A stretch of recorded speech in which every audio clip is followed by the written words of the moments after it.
Hello everyone, welcome to the biology class. So in this video we'll talk about plastid. Okay, so what is plastid? First of all, we'll see the structure. See, what are plastids? So plastids, they all having the double membranous structure. So all are having the double membrane structure in them.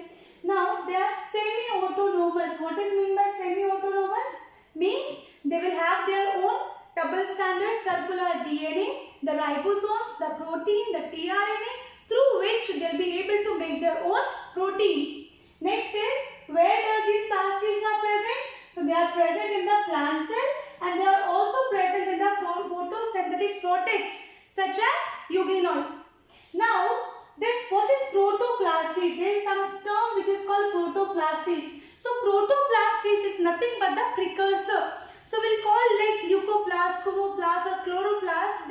How they are formed. So they all are formed from a precursor which is called protoplastid. So this protoplastid is something which is inherited in the plant cell, and when this newly plant start differentiation, okay, that time these protoplastid, they will form chloroplast, leucoplast and chromoplast. Now first is, what is chloroplast? So here we have a structure drawn. The outer, this is our outer membrane. This is the inner membrane. Here we have this coil-like structure. You can see one sac. This one sac from here to here. Okay. This is called thylakoid. What is this called? This is called thylakoid. And inside here, this is called thylakoid lumen. Now one complete sac, this is called granum. So in our chloroplast, we can have 10 to 100 granum which are joined together by this structure. This is called stroma lamellae. So this is our granum. This one form is thylakoid, and this structure, this plasma part, this is, what is this called? This is called stroma.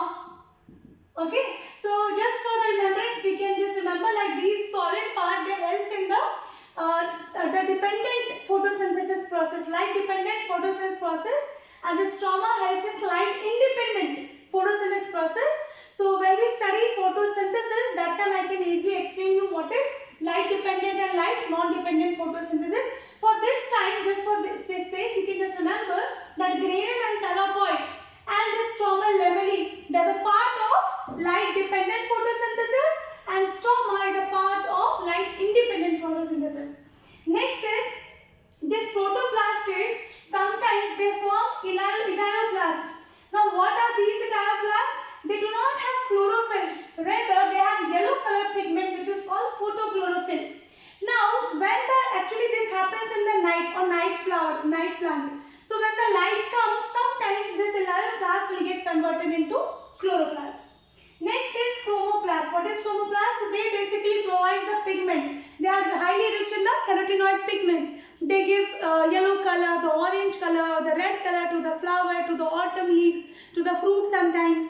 Then the last part is the leucoplast. And leucoplasts, they are the non-pigmented plastids and they help in storage. We have three kinds of leucoplasts: amyloplast, elaioplast and areoplast. Amyloplast for starch storage, elaioplast for again fat storage, and areoplast for protein storage. So this is all about the plastid. So basically, what is a plastid? This is a double membrane bounded organelle, and these are present in the plant cell and also the photosynthetic protist or photosynthesis organism. Now these are formed from the protoplastid, the precursor plastid. So this protoplastid can either become chloroplast or become chromoplast or become the leucoplast. So chloroplast is associated with the photosynthesis process. This is the most important part. Then the chromoplast is related with the color of the plant. This can provide different colors to the autumn leaves, to the fruits or to the flowers. Then the leucoplast, they are associated with the storage part, the fat storage, starch storage and also the protein storage. So this is all about the plastid topic. We'll see you in the next lesson. Thank you very much for watching. Have a nice day.